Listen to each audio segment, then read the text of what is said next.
Calculus II, Section 7.2, Natural Logarithms. First of all, we're going to define the natural logarithm.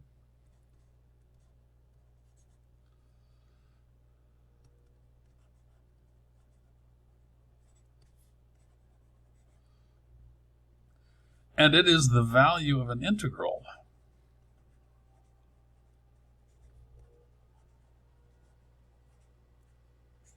This is sort of an interesting definition, different from what we might have seen in our pre-calculus classes, because we didn't have the calculus to look at this stuff.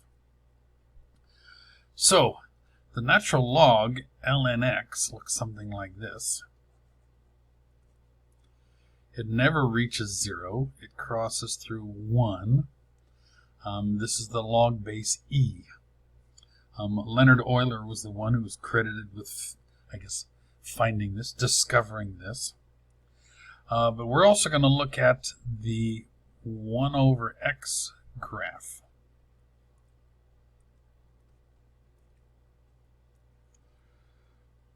Now this area from 1 up to some number here, we'll call it x, is, if you talk about this idea that the integral is the area under the curve from the lower limit to the upper limit, then we're going to define ln x as that integral from 1 to x of 1 over t dt.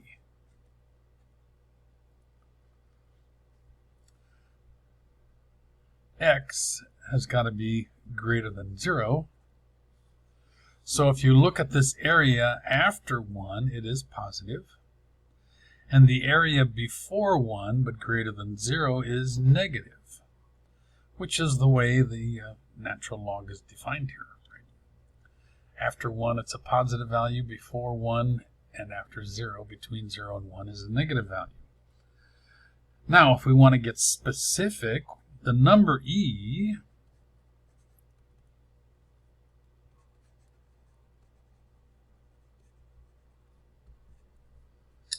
is the value of the natural log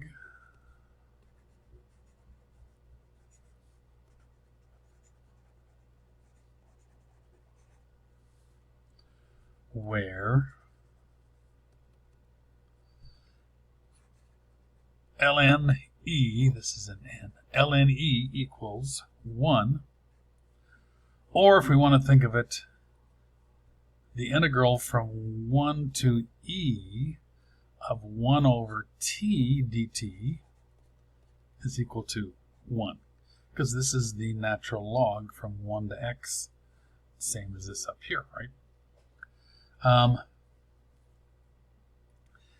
So e, if you think of this graph, is the spot here on the x-axis, wherever that might be, where the area is this value approximately 2.18281828, and then it doesn't repeat or terminate, and that's a little saying that you could follow, 2.18281828,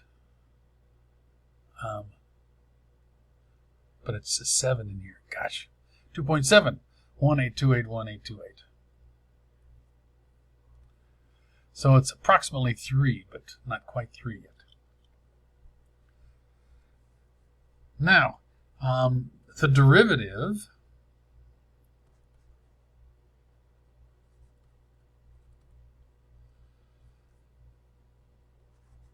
with respect to x of ln x then is really the derivative with respect to x of the integral from 1 to x of 1 over t dt. And remember, by the fundamental theorem of calculus, this is 1 over x. And if you use then the chain rule, and this is a u instead of an x, then this is this function u, it's 1 over u, and then you've got to take the derivative of u with respect to x along with that 1 over stuff. So we now have the derivative, and we have a way of figuring out an antiderivative. If x is less than 0,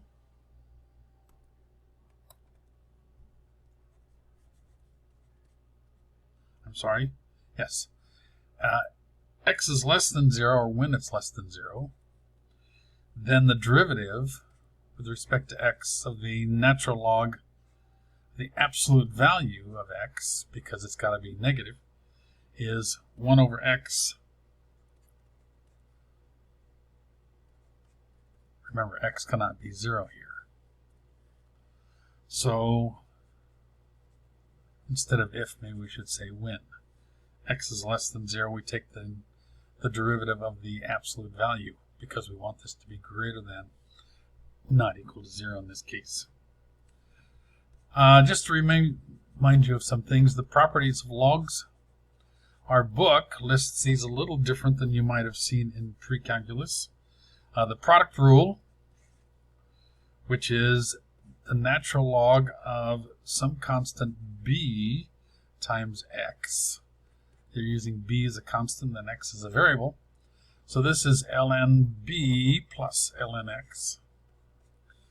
The quotient rule, this is b divided by x, which is ln b minus ln x. We normally put the power rule next, x to the rth power, don't know why they use r really, which is r ln x. But then they've also added here what they call the reciprocal rule, ln of 1 over x, which if you think about it really is ln x to the negative 1, which you can say, well, hold up, that's really just a negative ln x, and if r is a negative 1. So this makes the log of a reciprocal of x is the opposite of the log of x. And I guess that really, to me, follows from number 3 here. Same things you've been learning in pre-calculus. And if you want to, you can read the proofs of the log properties. That's on page 378. They do a couple proofs. Those are pretty easy to follow, and I'm not going to go through those here because they're not hard and sort of interesting, but you can read those on page 378. The big question here is, why in the heck do we even need this stuff? Well, let me ask you, what is the antiderivative, or the integral, of x to the negative 1 dx? Well, if you say, well, this is just the what you might call the anti-power rule, or polynomials, you just add 1 to the exponent and divide by the new exponent. So if you do that, add 1 and then divide by the new exponent, we've got a problem, because if we add 1, we get x to the 0, and dividing by the new exponent is division by 0, which is undefined. So this is not, for the rules we've learned so far, is not going to work with our add 1 to the exponent and divide by the new exponent stuff. So we need something that does work, and this then becomes 1 over x when you got this written, which is ln x. Now, we're going to use the absolute value plus some constant c to make sure that this is always going to be a positive number, and x still has to not be equal to 0. If you've got 1 over u, some function of x, du, then you get this ln, the absolute value of that function, plus some constant c. So you're still using these ideas of it can be anything, 1 over anything. Now we could take a derivative of that just so we've got some stuff around here. Remember, this du is really the derivative of u with respect to x in there someplace. For example, this is number, we're taking these from page 382. This is number 38. What is the integral from a -1 to 0 of 3 dx over 3x minus 2? Well, if you look at this, you say to yourself, well, heck, that's 3x minus 2 to the -1. That's that problem that we can't do add 1 to the exponent stuff. But if we let u equal 3x plus 2, or 3x minus 2, then du is equal to 3 dx. And we've got that up here. So this then becomes, don't know these limits yet, du over u, which is really 1 over u du. When we do that, we have to say at x equals a -1, what is u? Put in a -1 here, we get a -3 minus 2, that's a -5. And when x is equal to a 0, we get u to be a -2. So now it goes from a -5 to -2. Remember, the antiderivative of this is just ln, absolute value of u. Now it's got to be evaluated from a -5 to a -2. Well, this is ln, absolute value of -2, minus ln, absolute value of -5, which gives us ln2 minus ln5, which gives us ln2 over 5. And that's not a bad way to write that. You can find that value if you'd like. It's approximately -0.91629, which makes sense because we're looking at really where this is less than 1, between 0 and 1, the natural log. So that's, you can check this on your calculator. Let me stop this for a second, get the calculator set up. So I'm going to, in y1, put in the function 3 divided by, in parentheses, 3x minus 2. That's going to be my integrand. Let me get out of that and go into the math and down to the function integration, fn_int. So the lower limit for this was a -1 to 0. The function being y1, so I'm going to just say vars, y-vars, function y1. Let me do that. Let me try that again. Vars, y-vars,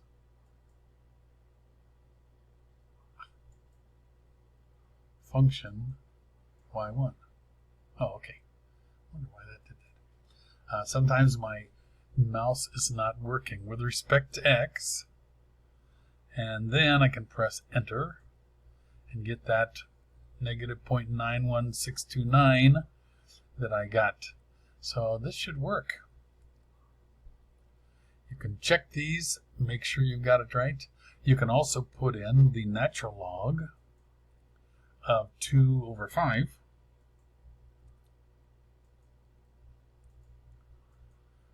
Which is what we found, and that's the same value. So, ways of checking your work. Now we're going to find the integrals of some of our functions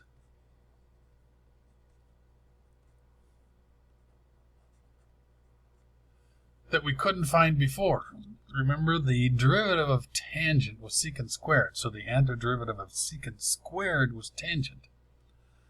But what is the antiderivative of tangent? What did we start with so that we ended with tangent when we took the derivative? And that wasn't easy to find until we have this natural log now.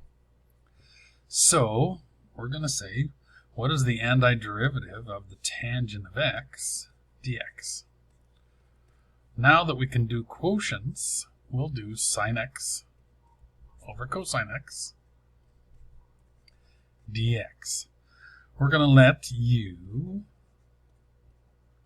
equal, like we did before, sine x dx. Then du is equal to, well, the derivative of sine x is, we're going to let u, I'm getting ahead of myself here. No, that's not what we're going to let be here, because we got to take a derivative. Okay, let's go back again, try this once more. It's got to be the denominator for u, cosine x. Then the derivative is the opposite of the sine of x dx. That's what we have in the numerator, except for this negative sign. So I'm going to make the du negative and move that over. So we have this integral. The numerator is going to be a negative du, and the denominator is just u. So I'm going to bring that negative out front. Du over u, which is going to be our friend ln absolute value of u, plus some constant c, of course. And we could make that negative in here be the exponent.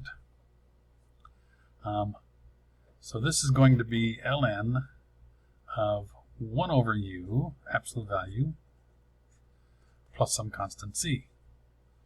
But u is cosine, so it's ln of 1 over cosine x plus some constant c, which is really ln of secant x plus some constant c, which is where we're going to stop, because remember, the derivative of tangent x is secant squared. So it can be helpful to keep this as secant, even though 1 over cosine is true, even though negative ln cosine absolute value is true. We're going to stick with the secant because that's what the derivative of tangent was, included the secant.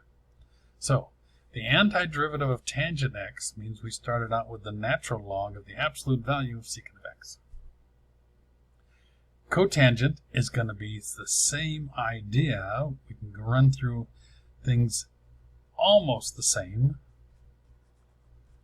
but we won't have any negative because it'll be the sine here and it'll be the cosine here, and we won't have to take the negative sign because the derivative of sine is cosine. So this is the natural log of, now if you want to make this match, because the derivative of cotangent is cosecant squared, negative cosecant squared, we need to have this negative sort of come out of the wash here in a sense. This would be, if we start out, we can say it's sine x plus some constant c. But if we'd like to keep this, something we'll remember because of the derivative of cotangent, then we can say, well, let's make this 1 over sine, but to the negative 1 power. But then that negative 1 power we can pull out front,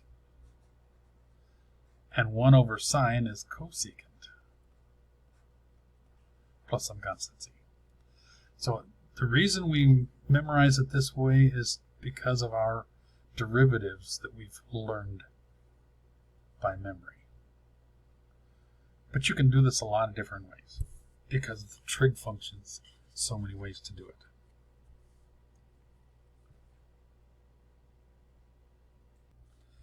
So we can now take antiderivatives of just tangent and just cotangent.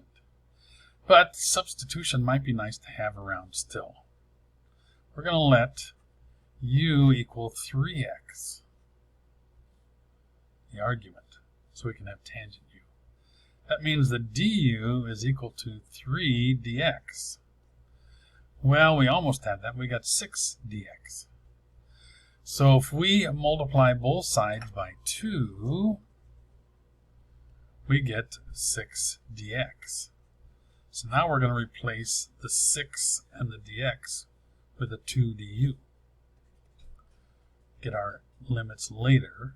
So the 2 and the du, and the tangent 3x will be tangent u. So I'm going to pull that u out, or the 2 out, and we'll just have the tangent u du, which is an easy one to do. We do need the limits. Let's see. At x equals 0, u would equal 0. At x equals pi over 12, u would equal 3 times pi over 12, or pi over 4.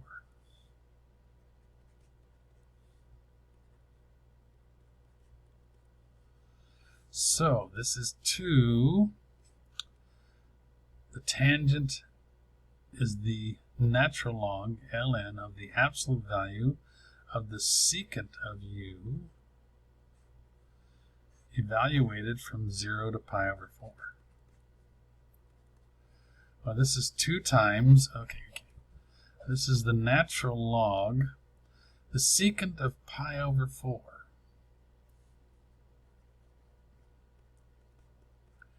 Is 1 over the cosine of pi over 4. The cosine of pi over 4 is the square root of 2 over 2. But when you take the reciprocal, you just get square root of 2.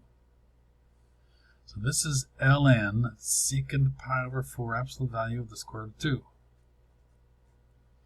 minus ln absolute value of secant of 0 is 1 over cosine of 0. The cosine of 0 is 1. 1 over 1 is 1. Okay.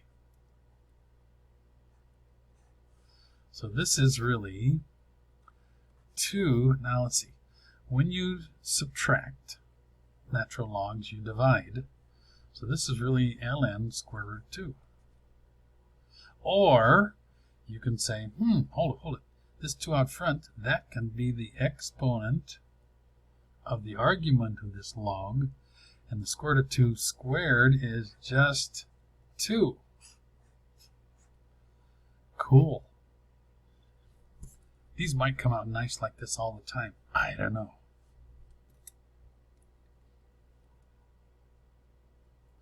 I don't know if you guys covered logarithmic differentiation in Cal 1. I made the assumption you did, but I can see from this textbook that it isn't covered until this chapter. Maybe they do some in the other chapters too, but this is number 56 on that page. What was that page before? 230. A second. Well, I lost that number. Just a second. 382, I think, or thereabouts. 56. Here they want you to find dy dx. And when they say that up front, that means you're probably given something that's not really nice. So y equals the square root of x squared plus 1 times x minus 1 squared. Now you could, I guess, go through and try to figure this out and do the 1/2 and the product rule and stuff like that. But what I'll probably do on a test is say use logarithmic differentiation. And all that really means is, okay, before you do all this multiplication and powers and square roots and stuff, take the log of both sides. So ln y, that's the easy part. And this is ln, and I'm going to write this as x squared plus 1 times x minus 1 quantity squared to the 1/2.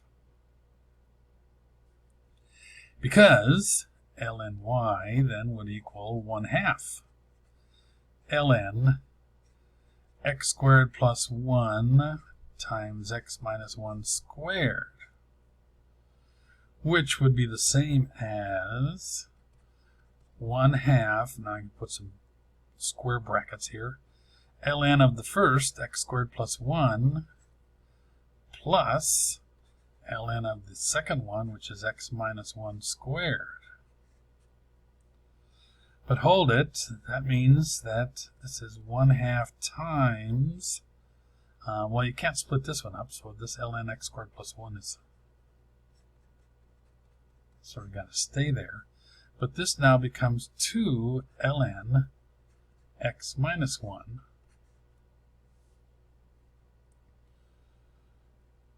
And why would I do that? Because now all we have are really some easy derivatives. What is the derivative of ln y? Well, because y we want with respect to x.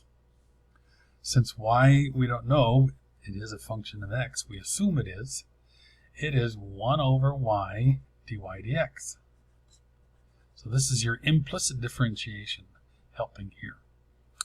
So this is, if I take 1/2 times this, maybe I should do that. If we distribute this 1/2, we'll get rid of that 2, but we'll have the 1/2 here. So this will be 1/2. The natural log of this is 1 over x squared plus 1 times the derivative of this u, which is 2x. We'll say it's over 1, so we can have all this stuff. Remember, this 1/2 has now canceled that 2, and this is 1 over x minus 1 times the derivative of x minus 1, which is really just 1 over 1. So 1 over y dy dx is equal to, well, this 2 and this 2 cancel, and you get x over x squared plus 1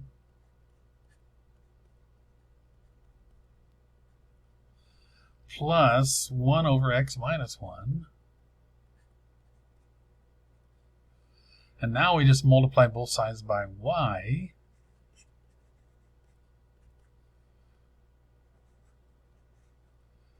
X over x squared plus 1.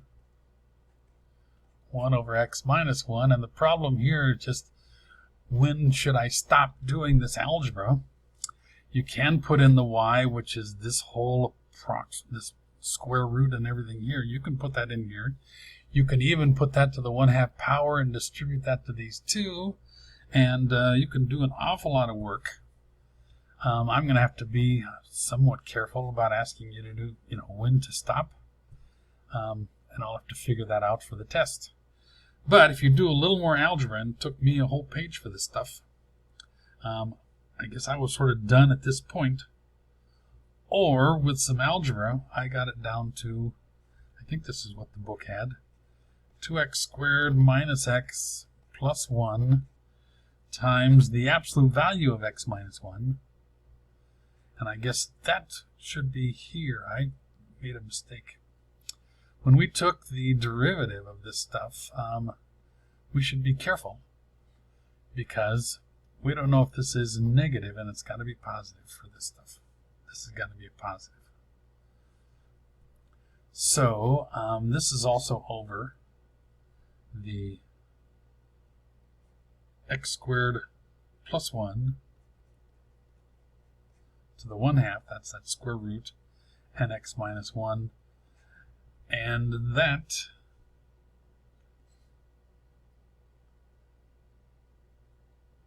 gosh, I don't know if that needs the absolute value or not. I'm going to have to look that up and see. Anyway, makes for a pretty cool answer, and the only problem, perhaps I can just say stop here, because I don't need to see your algebra skills, and you can make an awful lot of mistakes between this answer and this answer, and I don't want to find out if you know the algebra, although you should. I just want to know if you can find that derivative. Okay, take it from there. Ask me any questions if you need to. I'd like to do some more of these, so give me some practice problems.